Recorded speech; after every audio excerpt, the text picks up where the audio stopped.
All right, back by popular demand. I've been asked to make a video for our next section of homework, which has to do with story problems where we have to set up the system of linear equations. It's not given to us, we have to create the system from the story problem. So, starting with number 7, yours are the evens, so I have some examples using the odds. So number 7 says that we have a large number and a small number. The sum of those two numbers is 15, and the difference of them is 7. So the first thing we do is we assign our variables, and I said L is the larger number and S is the smaller number. Their sum is 15, so L plus S equals 15, and the difference is 7, so L minus S equals 7. This particular problem is set up, ready to go using elimination. I just add them together, and I get 2L equals 22. Solve for the large number is 11. Plug it into one of the original equations and find that the small number is 4. Number 9. We have someone with some money to invest. They have $6,500 total, and they're going to put it in 2 different accounts. So A is the account with the larger money, and B is the account with the smaller money. Or you could again have used L and S, either one. But the story problem tells us for number 9 that the total sum to be invested is $6,500. So A plus B equals 6,500. Then the second relationship that they tell us, which is going to be the second equation for the system, is that the larger account, A, is equal sign 800 more than plus the smaller account, B. So that's where we get our second equation. Again, the large account, A, is equal sign 800 more than plus B. This one is set up to solve using substitution. This is why we learn both methods. Some are going to lend themselves to elimination, some are going to lend themselves to substitution. You can use either method you want on the test, but you're going to save yourself some time and hopefully avoid some mistakes by using the one that makes the most sense. And here it's substitution. I found that the small account has $2,850 and the large account has $3,650. Okay, so there are our first 2 examples, 7 and 9. We're going to go over here. We have number 19.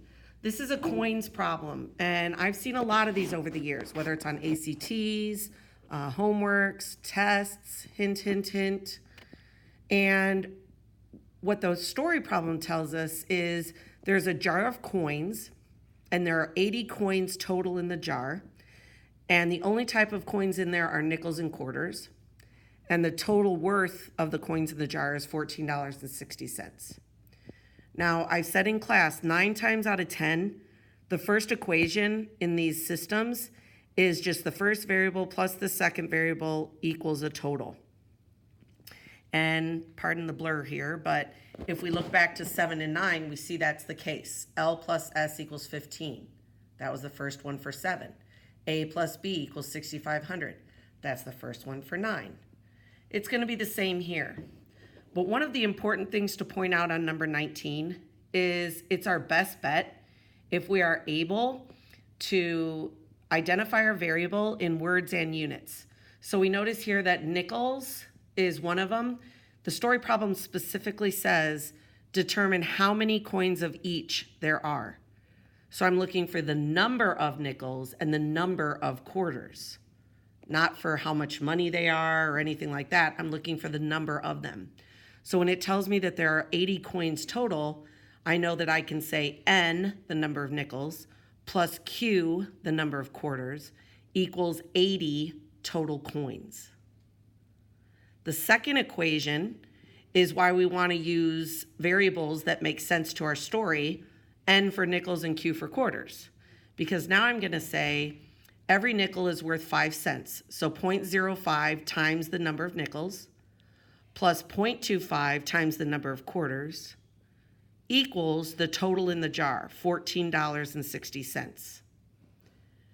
Now, when it comes time to solving this, I chose to multiply the second equation by 100 so I could get rid of those decimals. Then I chose to multiply the top equation by -5 so that I could use elimination.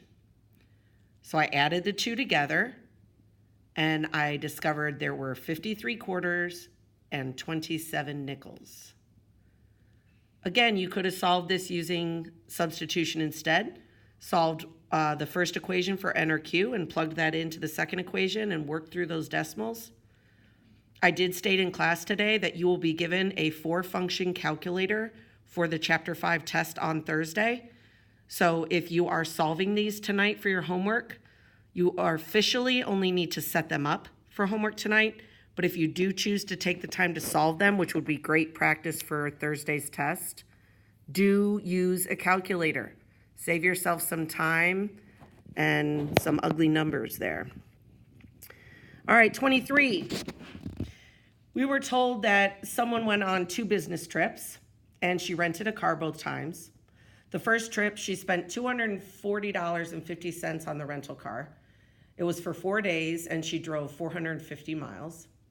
The second one, she spent $146 for the car. It was a 3-day long trip and she rode 200 miles in the car.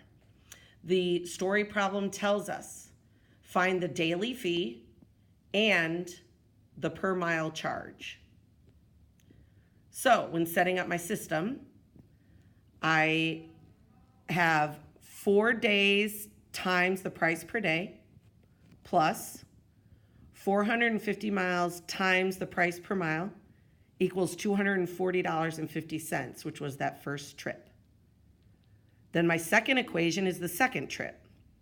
3 days times the price per day plus 200 miles times the price per mile equals $146, which was the total of her second trip.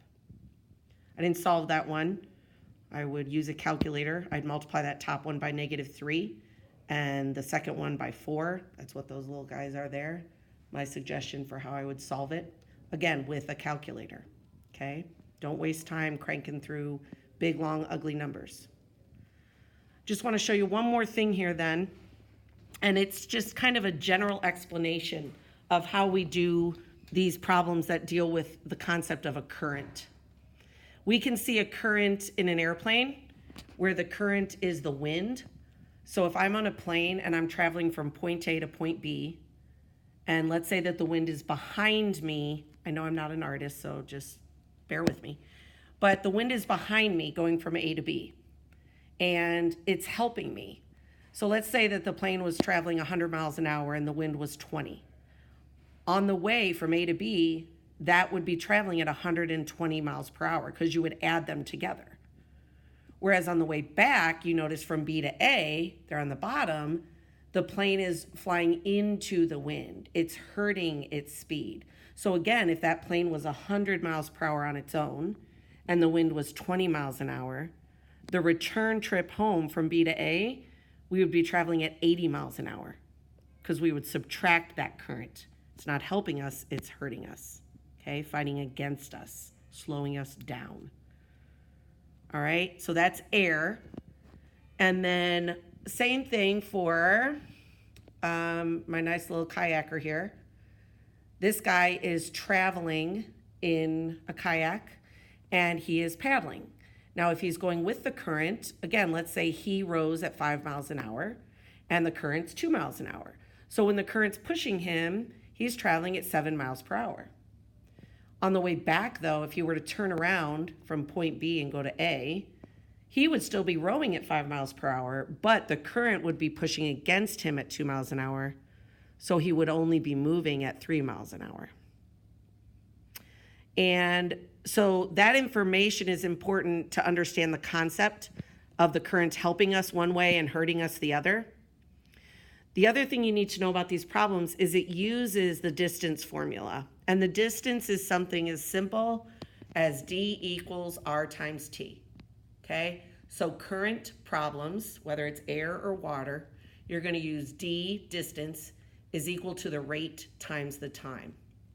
So if I know the distance and I know the amount of time, I'm going to find the rate. So for example, let's say I was told that this plane is flying 464 miles and it took 4 hours on the way there with the current helping it, and it took 8 hours on the way back with the current fighting it. The miles didn't change, the distance was the same. The number of hours, the time changed, and the current and the plane, their rates didn't change, but on the way there, in the 4 hours, the current was helping it, so it was plus. On the way back, the current was fighting it, so it was minus. I hope this helps you. Your homework is 8 through 46, and evens only. Set them up. We'll solve them, and we'll work through these for the next 2 days to get you 100% ready for your test on Thursday. See you tomorrow.